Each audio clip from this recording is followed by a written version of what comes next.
semuanya, apa kabar kalian? Saya berharap kalian tetap sehat dan semangat senantiasa ya. Teman-teman, hari ini saya ingin membahas pekerja migran yang ada di Hong Kong baru datang dipulangkan oleh agensi. Dan ini sangat ramai di sosial media kalangan pekerja migran yang ada di Hong Kong, bahkan Taiwan, dan sangat viral di minggu-minggu akhir-akhir ini ya, begitu teman-teman semua. Sebenarnya saya tidak banyak mengomentari hal ini, tapi ikut juga mengomentari ya. Kemarin saya tuh cukup memperhatikan dan hanya cukup diam aja karena memang saya kurang sehat. Beberapa hari ini darah saya agak naik agak naik dan perlu istirahat begitu ya teman-teman semua. Dan hari ini saya ingin memberikan tanggapan lah seperti itu ya.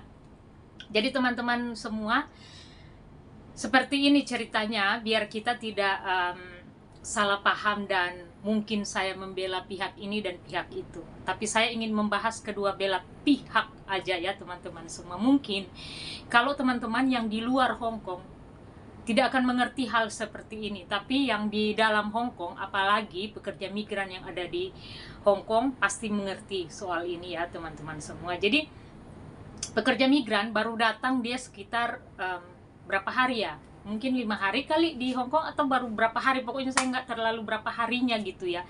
Tapi dia belum masuk majikan begitu, masih di boarding house oleh agensi. Dan pekerja migran ini, kita langsung aja, pekerja migran ini keluar malam, dia hanya memberitahukan kepada yang punya agensi, tetapi anaknya, jadi dia memberitahu bahwa dia akan keluar begitu, dia akan keluar. Pulangnya jam 10 malam, pulang jam 10 malam, dan membawa, kalau nggak salah dia bukan bawa temannya, tapi bawa familinya gitu, keluarganya yang kerja juga di Hong Kong ini begitu. Dari penjelasannya yang saya lihat di TikTok, bahwa dia membawa saudaranya, dan saudaranya itu membawa baju. Jadi istilahnya kayak gini ya teman-teman semua, kan kalau kita ada keluarga di sini, kita pasti akan keluar bertemu mereka dan pasti membawakan segala sesuatu keperluan kita yang diperlukan nanti saat bekerja. Karena kita kan baru datang di Hong Kong, otomatis kita memerlukan kayak mungkin baju, dia bawa baju hanya sedikit, dan mungkin makanan, ya seperti itulah begitu teman-teman. Dan dia pulang ke boarding house, itu di sana ada anak-anak di boarding house itu, yang menjaga boarding house marah begitu, marah dan memberitahukan kepada yang empunya boarding house alias agensi yang mencarikan dia majikan begitu. Agar kalian tahu, yang agensi ini adalah teman saya, Miss Yuni, saya sebut aja ya Miss Yuni. Ini udah kenalan, bukan cuma kenalan, tapi ya lumayan dekat juga, udah bercerita dan semuanya maksudnya tentang kehidupannya gitu, udah pernah ke rumahnya gitu ya teman-teman. Jadi saya nih kejadian kemarin pun sudah ribut-ribut, jadi saya juga menelpon beliau gitu. Kita lanjut dulu, jangan dulu melenceng ya. Jadi teman-teman semua, dimarahlah oleh Miss Yuni begitu ya, murkalah Miss Yuni karena anaknya ini agak melawan begitu, dia agak melawan ke Miss Yuni begitu. Udah berargumen, pokoknya ada ada live-nya, di live dan banyaklah bukti-bukti di TikTok bahwa Miss Yuni murka, dan dia juga udah sempat berargumentasi begitu. Dan akhirnya dipulangkan, kata Miss Yuni di dalam live itu, saya akan pulangkan kamu di live itu kan. Pulanglah pekerja migran ini gitu ya, karena udah murka nih agensinya gitu. Di sini saya ingin membahas, mungkin pekerja migrannya juga salah pulang jam 10 malam. Kalau toh memang dirimu pulang jam 10 malam, telepon Miss Yuni, Miss, saya agak telat kayaknya nih, bisa nggak? Soalnya saya nunggu keluarga saya atau teman saya atau siapa aja gitu ya. Nggak usah bilang ke anak-anak yang di boarding house ini gitu, nggak usah bilang ke mereka gitu, bilang aja ke Miss Yuni gitu ya. Akhirnya murkalah di situ, dibelikan tiket dan pulang. Dan akhirnya karena memang dilihat di sisi apa ya namanya, kemanusiaan gitu ya, karena kita nih pegiat. Kalau ditanya, April kamu nih pegiat atau PMI? Saya PMI, saya pegiat. Saya membantu pekerja migran yang mungkin terkendala, begitu. Yang terkendala ya, bukan bermasalah, yang terkendala di luar negeri, begitu. Dan kami ini secara apa ya, Miss Yuni juga itu pegiat, udah pergi ke BP2MI dulu waktu apa namanya, acara BP2MI begitu ya. Jadi kita nih sebenarnya teman-teman pegiat. Di sini saya ingin bilang lagi bahwa empati itu udah nggak ada begitu. Dan saya udah ngomong juga ke beliau gitu, teman-teman semua ya, dipulangkan. Dan akhirnya dari volunteer, dari pegiat kemanusiaan yang lain bereaksi dengan adanya ini ya, termasuk Koko Faisal So gitu. Di sini saya ingin membahas keduanya. Seumur hidup atau ya baru 2-3 tahun ini ya, untuk membantu pekerja migran dalam terkendala di interminit, bahkan di interminit dan break. Baru kali ini saya menemui dipulangkan oleh agensi gitu ya teman-teman semua. Jadi kalau di dalam peraturan penempatan dan pelindungan Badan Perlindungan Pekerja Imigran Indonesia, yang kita lihat migran Indonesia itu kan hanya ada notis itu ya, kalau Anda notis majikan atau majikan notis kamu yang bilang ke majikan bahwa kamu tidak akan lagi melanjutkan pekerjaanmu, itu namanya kita notis majikan. Dan yang kedua, kalau majikan notis kita di mana majikan tidak menginginkan lagi kita, itu namanya notis di interminit. Dan yang pertama tadi, kalau kita menotis majikan, kita yang ngebreak. Dua itu aja ya, dua itu aja. Tapi kalau dipulangkan agensi, baru tahu nih saya nih gitu ya, maksudnya baru kali ini gitu, baru kali ini dipulangkan oleh agensi. Dan itu sebenarnya nggak bisa dipulangkan, jadi pemutusan kontrak secara sepihak. Dan kalau memang dipulangkan seperti itu, hari itu juga ya mungkin dari Miss Yuni udah menelpon juga majikannya begitu, dan majikannya mengiyakan juga mungkin ya gitu. Jadi udah beberapa hari nih bergulir kan kasusnya gini, teman-teman semua. Jadi begini, mungkin saat udah berseteru Miss Yuni, agensi ini dan PMI ini, dari agensi udah telepon dong majikan bahwa saya akan memulangkan anak ini berlaku seperti ini. Ya otomatis kan majikan mendengar, ya udah terserah kamu aja, karena kamu yang mencarikan saya dia gitu. Jadi di sini saya nggak bilang apa ya, kalau secara kemanusiaan Miss Yuni memang udah nggak ada empati.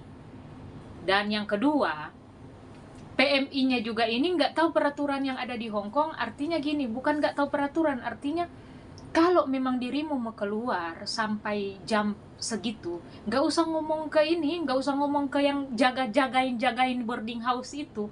Mendingan ngomong langsung ke empunya boarding house, biar nggak miskomunikasi ya begitu. Biar Miss Yuni, bisa nggak saya nih mau pulang jam sekian, soalnya keluarga saya atau teman saya tuh dia baru selesai kerja atau gimana, atau pokoknya ini sangat-sangat memanas hari-hari ini gitu. Dan saya angkat bicara juga ini karena gimana ya teman-teman semua, di sisi lain ya Miss Yuni saya kenal ya, berteman juga, dan saya udah telepon beliau gitu, karena sama Faisal So juga itu berteman mereka kan, maksudnya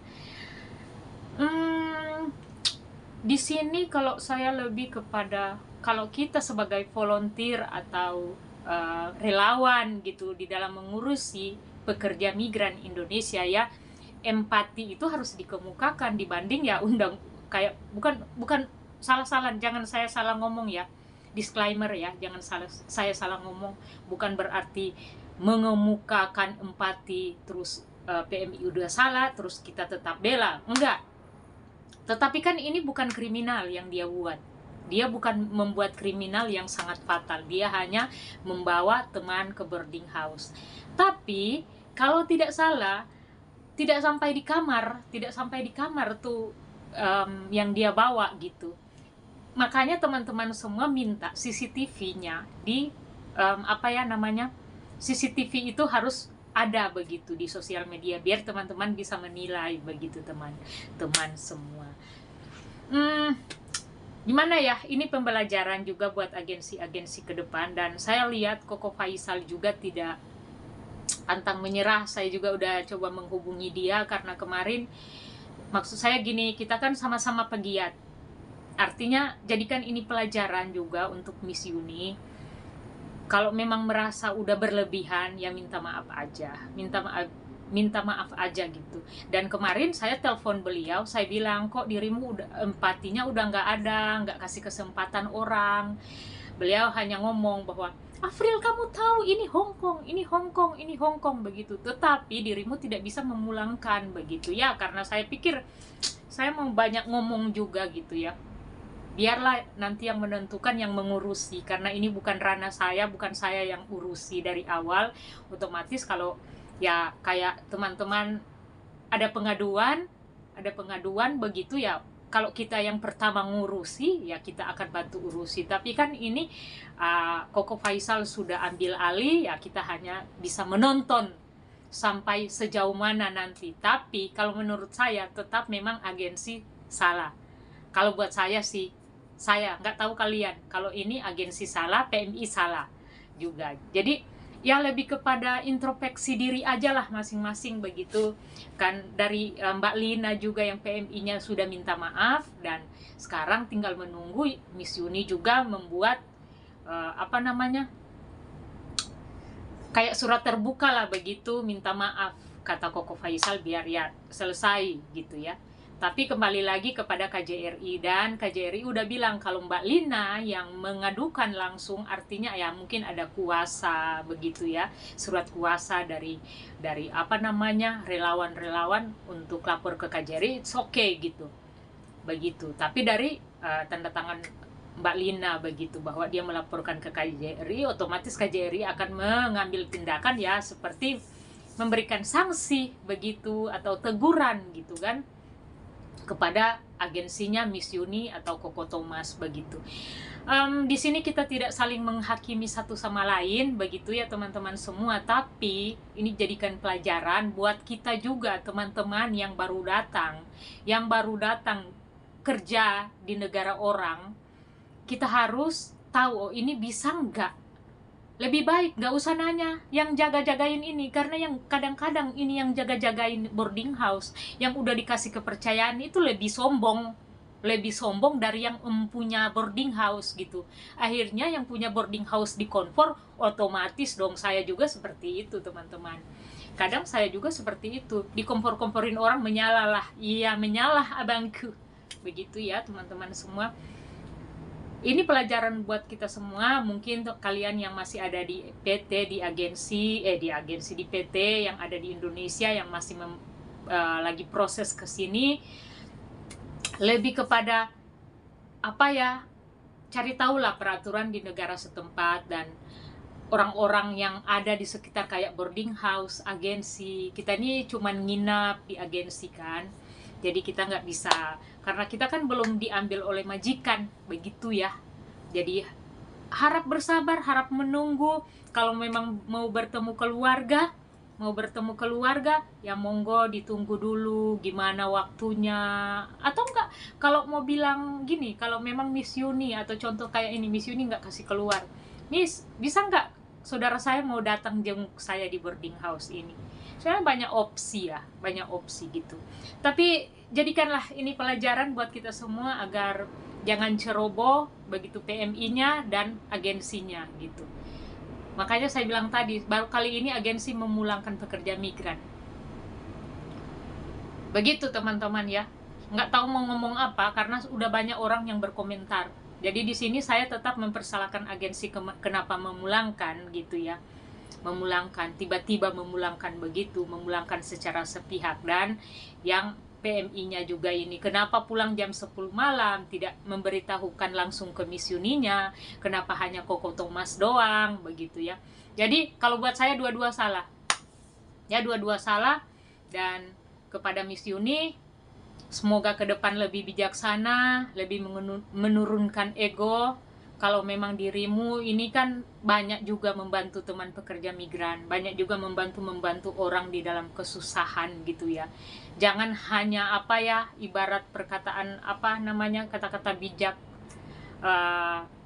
hanya kesalahan satu kita lupakan kebaikan dia yang mungkin banyak gitu ya. Tapi kembali lagi, ini jadikan pelajaran gitu ya buat semua, dan biar agensi juga tidak semena-mena begitu, karena ini memang agensi-agensi juga banyak yang curang-curang begitu ya tentang pekerja migran. Dan ada juga pekerja migran yang aneh-aneh begitu, karena bukan cuma satu dua juga saya bantu mengurusi pekerja migran, saya tahu gimana. Dan baru kali ini, kayak tadi saya bilang bahwa baru kali ini ada kasus agensi yang memulangkan, bukan majikan memulangkan. Begitu ya teman-teman semua.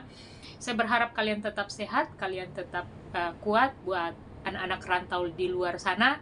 Semangat, yang pasti tetap semangat. Kita bisa direndahkan, kita bisa dikucilkan, hanya waktu yang akan menjawab semuanya nanti. So, tetap semangat aja gitu ya. Jangan lupa jaga kesehatan, kesehatan itu penting. God bless, bye-bye.